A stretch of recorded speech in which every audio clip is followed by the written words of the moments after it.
হৈ নাযায় তাৰ বাবেহে আন্দোলন আৰু সংগ্ৰাম কৰিছোঁ। এয়া মাথো বড়োসকলৰ জাতি হিচাপে জীয়াই থকাৰ সংগ্ৰাম। কওক এতিয়া কওক আপোনালোকে বাঘ বা গড়ক চৰকাৰে কিয় ৰক্ষণাবেক্ষণ দিছে, কিয় নিৰাপত্তা দিছে, কিয় চেংচুৱাৰী খুলি ৰক্ষণাবেক্ষণ দিছে? কাৰণ ৰক্ষণাবেক্ষণ নিদিলেই গড় বা বাঘ পৃথিৱীৰ বুকুৰ পৰা শেষ হৈ যাব। গতিকে শেষ হৈ যোৱাৰ পথত থকা বড়োসকলক অতি সোনকালে ৰক্ষণাবেক্ষণ দিব লাগে।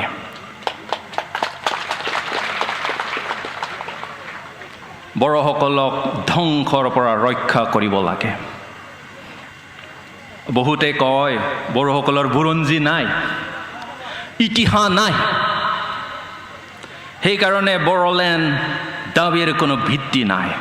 এই কথা এতিয়া আমাৰ যি চিফ গেষ্ট তেখেতে সুন্দৰভাৱে বুজাই গ'ল। হয়, বহুতে কয় বড়োসকলৰ বুৰঞ্জী নাই, ইতিহাস নাই, সেইকাৰণে বড়োলেণ্ড দাবীৰ কোনো ভিত্তি নাই। বড়োসকলৰ বুৰঞ্জী বা ইতিহাস আছেনে নাই আজি মই যুক্তি দাঙি ধৰিবলৈ বিচৰা নাই। বড়োসকলৰ ইতিহাস আছেনে নাই ক'বলৈ মই বিচৰা নাই। মাথো ক'বলৈ বিচাৰিছোঁ এটা জাতি হিচাপে যিখিনি টকাৰ প্ৰয়োজন সেইটো কিন্তু বড়োসকলৰ আছে, আমাৰ আছে, আমালোকৰ আছে। আমাৰ নিজৰ ভাষা সংস্কৃতি আজিলৈকে জীয়াই আছে, তাত কোনো সন্দেহ নাই যে আমিয়েই বড়োসকলেই এই মাটিৰ প্ৰথম বাসিন্দা আছিল, এই মাটিৰ প্ৰথম সন্তান আছিল। গতিকে জাতি হিচাপে জীয়াই থকাৰ আমাৰ অধিকাৰ আছে, মানুহ হিচাপে জীয়াই থকাৰ আমাৰ অধিকাৰ আছে।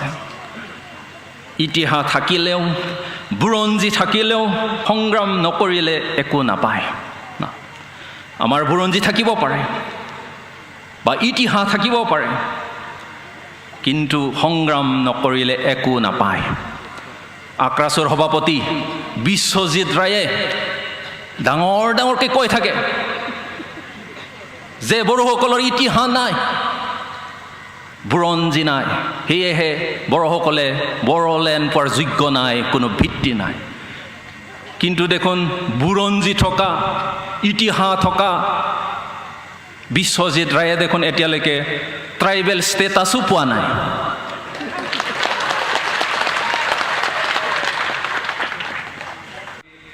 बेनिखायनो जोंहा दिनै जारिमिन दंना गैया बेखौ लानानै सानबाय थानायनि सम गैया।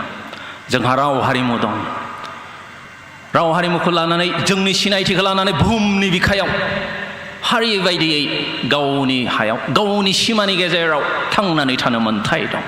बेनिखायनो जों नांनांगोन, जुजिनांगोन। सन्मानीय अतिथि आरो श्रद्धेय rise, when there is absence of reciprocity, there is ground for suspicion. য'ত খালি দিবই খোজে কিন্তু কেতিয়াও ল'ব নোখোজে বা দিয়া আৰু লোৱা নাই, তাত সন্দেহ থাকিবই, সন্দেহ কৰিবই। খালি যদি ময়ে দিব খোজোঁ, আপোনাৰ পৰা মই একো ল'ব নোখোজোঁ, তেতিয়াহ'লে আপুনি মোৰ ওপৰত সন্দেহ কৰিবই। গতিকে যিবিলাকে নিজকে ডাঙৰ মানুহ বুলি ভাবে, ডাঙৰ জাতি বুলি ভাবে আৰু উন্নত জাতি বুলি ভাবে, তেখেতসকলে খালি দিলেই নহ'ব, ল'বলৈও শিকিব লাগিব। নহ'লে আপোনালোকৰ ওচৰত কোন যাব, কোনে যাব,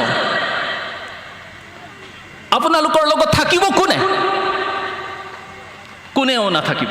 মোৰ সন্দেহ, কাৰণ উন্নত জাতি বুলি, ডাঙৰ মানুহ বুলি, জ্ঞানী মানুহ বুলি খালি আমালোকক দিব খোজে।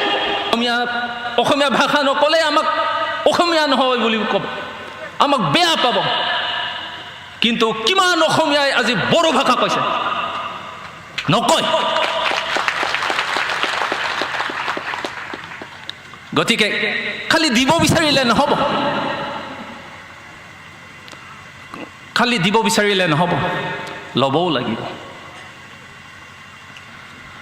যদি 80% असमिया एबा बर'फ्रानो थांनानै थानायनि खोथाखौ साननो गोनां जादोंब्ला गिनो गोनां जादोंब्ला जों बिथांमोना बुंनाय बायदि 20%नि बर'फ्रा मानोथो साननो गोनां आरो गिनो गोनां जाया जोंनि सुबुं अनजिमाया 80% बा मेजरिटि मोनब्ला जोंहा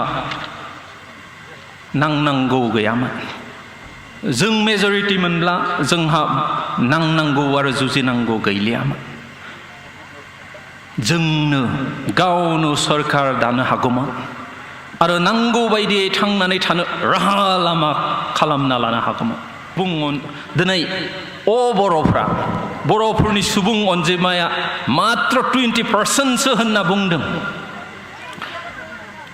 नाथाय दिनै बर'फ्रा गावनि हायावनो माबायदि 20% जाखो निश्चय जिखिनि समाव ट्राइबेल बेल्ट एन्ड ब्लक सोरजिदोंमोन बेखिनि समाव बैफोर जायगायाव बर' एबा ट्राइबेलफोरनि सुबुं अनजिमाया गोबांसिनमोन एबा जों मेजरिटिमोन जायनि थाखायनो आसाम सरकार आरो बे समनि गिबि मन्त्रि गपिनाथ बरदलैया बर' एबा ट्राइबेलफोरनि थाखाय ट्राइबेल बेल्ट आरो ब्लकफोरखौ 1948 मायथाइयाव सोरजिनानै होदोंमोन अब्ला दिनै माबायदियै बर' एबा ट्राइबेलफोरनि सुबुं अनजिमाया 20%ल' जाखो दिनै माबायदि बर' एबा ट्राइबेलफोरनि सुबुं अनजिमाया 20%ल' जाखो तार बाबे दायी कुन who is responsible for it जों जेन दा 20% निफ्राय 15% जाया 15% निफ्राय जेन 10% जाया 10% निफ्राय जेन जों 5% जाया 5% निफ्राय जेन जों लाथिख' जाया बेनि थाखायनो जों दिनै साननो गोनां जादों नांनो गोनां जादों जों डाइनासुर आरो दद दाउफोर बायदि बे बुहुमनि बिखानिफ्राय जोबस्रांनो लुबैयाखै जोंखौबो सोरजिगिरि इसोरानो सोरजिदों बेनिखायनो जोंहाबो गुबुनफोरबायदिनो थांनानै थानायनि मोन्थाय दं 20% एबा मेजरिटिनि खोथा गैया हारि बायदियै थांनानै थानायनि जुजिनाय आरो दावहाया जुगामि जानांगोन सिबिजाथाव आलासि आरो गेदेमा रायजो राजा नोंथांमोन बाथ्रायाव बुंनाय दं दि सासे मानसिया गोग्लैयोब्ला सिखांना दम थाया बियो थाबायलाङो दावबायलाङो बेनिखायनो जौथाय बोसोर गोग्लैसोना थानायनिफ्राय जोंबो सिखांनानै दम थायालाब्लानो सिगांजों आरो जोंनि थांखिजों जों दावगालांनांगोन There is a saying that if a man is fallen he should not only stand up but also move forward We have been fallen for centuries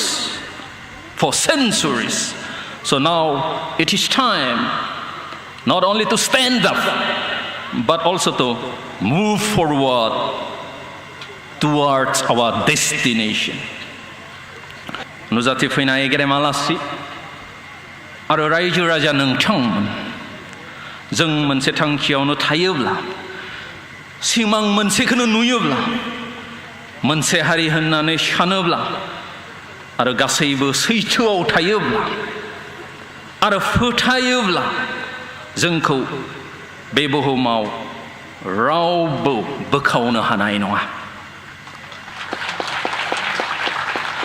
जोंखौ रावबो बे बुहुमाव फेजेननो हानाय नङा जों जागोन देरहासार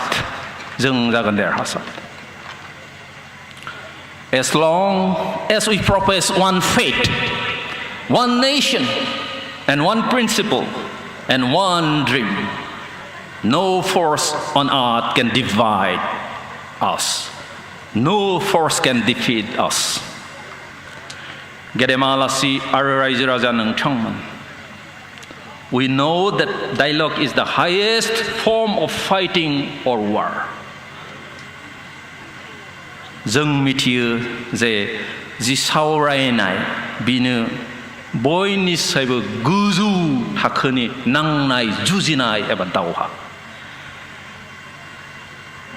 बुजाबुजि खालामनो एबा गोरोबथालायनो सावरायनाया बयनिख्रुइबो देरसिन जुजिनाय नांनाय होनना जों मिथियो बर'फ्रा बेखौ थांनाय 50 बोसोराव मोनदांबोदों खनफ्रोमबो सोरखारजों सावरायनो थांनायाव बर'फ्रा जेनदों थगायजादों बेनिखायनो जों सांग्रां जानांगोन जोबथा आरो जौसिन मेलेम आरो गियान गोलो बाहायना दावगालांनांगोन थांनाय 24 जुनाव आं नोंथांमोननि अननाय बरायनाय अनसायनाय सिबिनाय आरो हेफाजाब आरो मददखौ नुनानै सोमोनांदोंमोन गोमोदोंमोन थेवब्लाबो आं सानदोंमोन बेखौ गोख्रैनो बावलांनो हागोन होनना नाथाय दिनैसिम नोंथांमोना आंखौ बावनो सम आरो खाबु होआखै दिनैसिम नोंथांमोना लैहोर केम्पआव फैना आंखौ जिबायदियै बरायदों अनसायदों सिबिदों आरो हेफाजाब आरो मदद होदों बेखौ नुनानै आरोबाव आं सोमोनांदों आंहा नोंथांमोननो होफिननो जेबो गैया नोंथांमोननि हारि बायदि थांनानै थानायनि जि स्पिरिट जिउमा एबा आत्मा बेखौ नुनानै आं इनायनो गोमोदों सोमोदों आरो रंजानायबो मोनदों आं फोथायदों नोंथांमोननि जि हारि बायदि थांना थानायनि हास्थायनाय नाजानाय एबा स्पिरिट एबा जिउमा एबा आत्मा बेखौ रावबो फेजेननो हानाय नङा नोंथांमोना जेरै आंजों लोगोआव दं आंबो मोदोमै जिउयै अराय नोंथांमोनजोंनो थागोन आरो थाबाय थागोन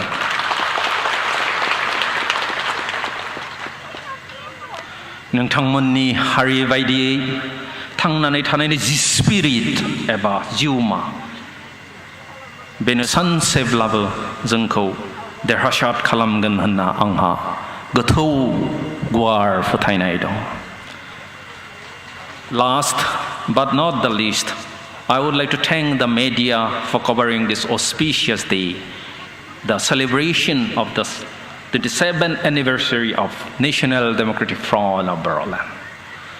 We have dedicated the 27th anniversary of National Democratic Front of Boro for the peace and resolution of the conflict.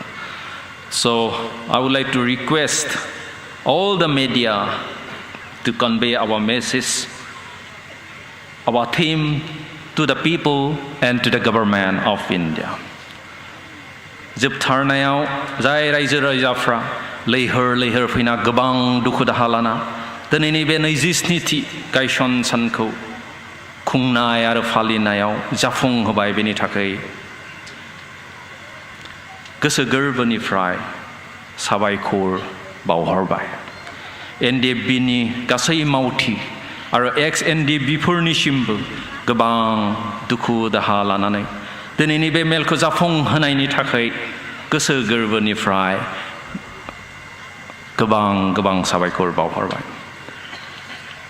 जोबथारनायाव जायफोर मेथाइ खनगिरिफोरा फैनानै आरो मैसा फैनानै बे जोंनि मेलखौ मेहेर गोनां खालामबाय जोंखौ गोजोन होबाय बिथांमोननिसिमबो साबायखर बावहरबाय जोबथारनायाव आरोबाव गासै आलासिफोरनिसिम आरो बेयाव नुजाफैनाय गासैबो रायजो राजानिसिम अननाय गाहाम हामग्लायनाय आरो साबायखर बावहरनानै आं आंनि बिबुंथिखौ एसेयावनो फोजोबबाय NDFB जिउ लावथों जांख्रिथायारि जिउ लावथों हारि बायदि थांना थानायनि जि बर'नि सिमां बे सिमाङा जाफुंथों खुलुमबाय गोजोन्थों